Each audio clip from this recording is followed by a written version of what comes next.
Team coverage of yesterday's storms with more on those recovery efforts in Slidell. Meg Ferris is joining us now. She was out there all day yesterday. Meg, how is the scene where you are?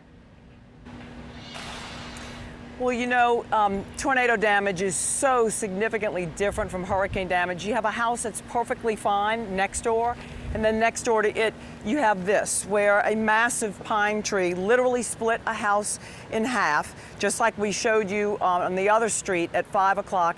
And the neighbors tell me that this man's life was saved because the refrigerator kind of broke the fall and gave him some time. Now, let's take a look at what Adam Kopis, photographer, and I saw all day today. Like any storm, this Slidell neighborhood is filled with tree cutters, contractors, roofers, people who are working on the power lines, driving around or working or looking for work at damaged properties. We also saw many homeowners out cleaning up, mostly tree debris, as we mentioned, on their own.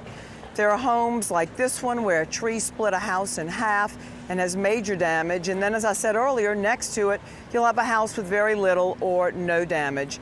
Now, people we spoke with are grateful it wasn't worse because there was no loss of life, but they'll never forget the seconds-long terror they lived through, and like this couple who were holding hands and sitting in a small hallway. It's emotional to talk about. Yep.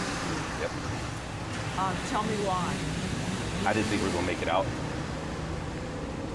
God is good. Could have been a lot worse, so try to keep that in mind.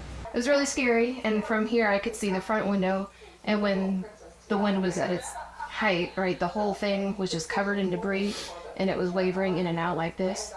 So all I kept thinking was, you know, please don't let that shatter. Now, as we reported at 5, CLECO tells us there's still 15,500 customers who are don't have their electricity back in St. Tammany Parish. And you can see right here on Olive Street, here they are, here are the linemen working right now. And sadly, I talked to the homeowner who lives right there by this pole that was down.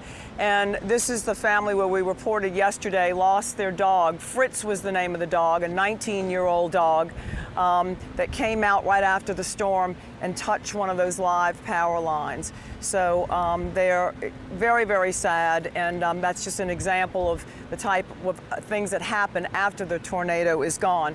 Now, I also wanted to report that Go Minis, a pod storage company, says they will come free to anyone who has damage and needs to remove their belongings out of their home. And as long as you want, you can have the pods in your driveway free to store your belongings before your home or while your home is being repaired. So that's Go Minis.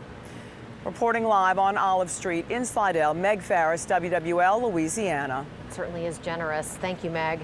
Now, the National Weather Service is assessing these storms as they're working to figure out how powerful yesterday's tornado was. So